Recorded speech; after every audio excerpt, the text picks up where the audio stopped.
We have heard that masturbating is something completely normal, but to what extent? How many times a day can you do it without being considered addicted? What if you can't stop? Let's answer these questions and why you should stop today with this act that seems normal but hides a trap for your life. Before we begin, I would like to apologize for the exaggerated cover, but I needed to draw your attention to this 21st century issue that weakens and harms all our young people and adults, leaving us without willpower.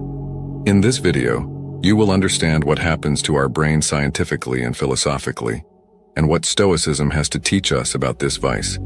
Also, remember to subscribe to our channel and activate the bell so you don't miss anything. Now let's begin. Current medicine is quite clear in stating that masturbation is completely normal, not only in humans but also evidenced in dogs and other mammals. But this view of normal masturbation was not always so. In the past, masturbating was thought to be immoral, especially in men, because unproductive seed production prevented people from reproducing. In the case of women, it was believed that masturbation could distance them from men by finding pleasure on their own and without assistance. To this moral burden was added the physical burden, stating that masturbation caused diseases, so it was not advisable to practice it at all. But let's return to the present. What do we know about masturbation, especially for men suffering from insomnia? What is known is that it induces sleep. The French Institute of Health and Medical Research concluded that the male brain deactivates sexual desire after orgasm. The cerebral cortex, the area responsible for conscious thought, goes to rest once the man reaches climax. This, in addition to nullifying the desire to continue having sexual relations, facilitates sleep. Therefore, many men fall asleep after sexual activity. But what is the problem? So what is wrong? Well, hidden in one of its benefits is a trap. And if you frequent this channel, you will see what I am talking about. Masturbation releases dopamine in your brain. This hormone is responsible for making us feel better, providing calm, relief from stress reduction, and a sense of reward. This is caused by dopamine and is so pleasurable that some people become addicted. The Diagnostic and Statistical Manual of Mental Disorders incorporated hypersexuality disorder.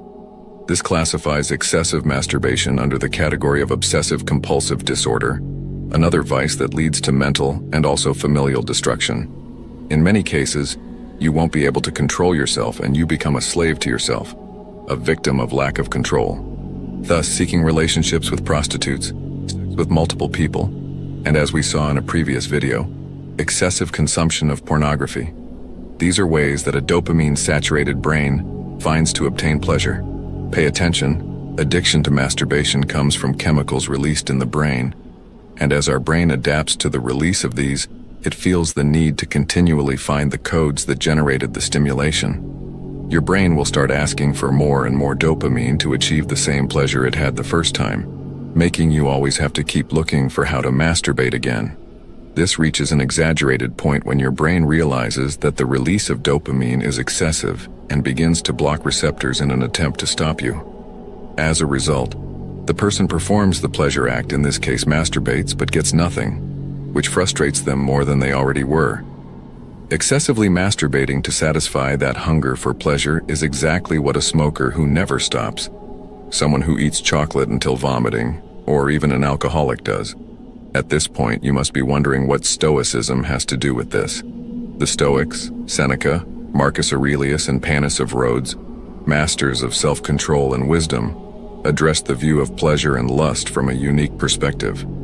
From the words of Epicurus to the intimate thoughts of Seneca, they explored the depths of human passions, a legacy that still captivates us. For the Stoics, masturbation was not just a quest for carnal satisfaction, but an opportunity to explore the limits of the body and mind. They saw it as an exercise in self-awareness and a path to true freedom. In their philosophy, mastery over worldly passions and pleasures was a conquest that elevated the human spirit. Epicurus asserted that it is not nights of pleasure but self-control that distinguishes a good man. In this context, the ability to enjoy pleasure while understanding and containing it makes a difference in someone who has reached a higher level of self-awareness. Instead of being slaves to our desires, we must be their masters, as Seneca reminds us with his philosophical perspective.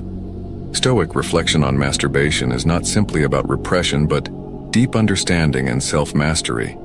This translates into the ability to direct our emotions toward a journey of conscious self-explanation. It resides not only in momentary satisfaction, but in understanding, accepting, and embracing our deepest inclinations. From the Stoic perspective, every action has consequences, not only for us, but also for the natural order of the universe.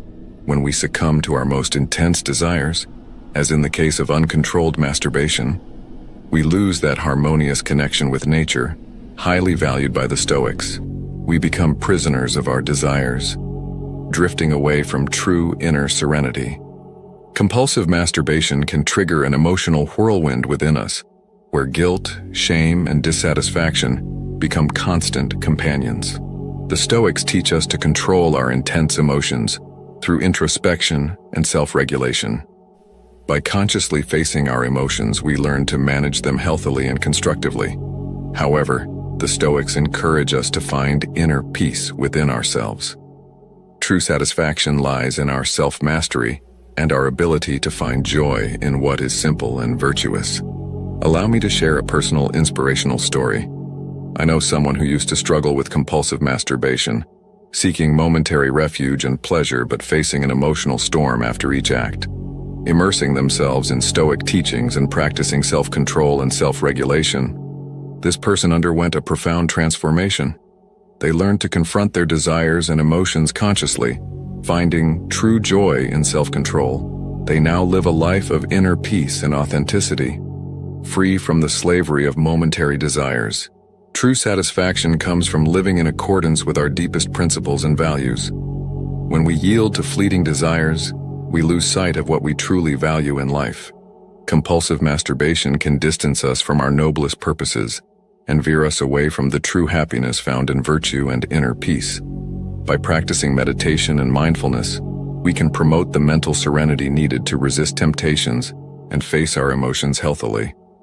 This compulsion becomes an obstacle to mental serenity, dragging us into regrets and steering us away from the peaceful peace found in self-control and moderation. My friend, what are you doing with your life? Do you think sitting at home and watching those videos and taking pleasure with your hands can make you confident, successful? And do you think after wasting your time and energy on those bullshits can attract women? Or if you're a woman, then do you also think you can attract men? No, never. So my friend, think wisely, and I want you to write in the comment that I'm a powerful person, I've control over my mind, I choose to do what motivates me, I choose to do what improves me. Thanks for staying with me. You can like the video and subscribe for more.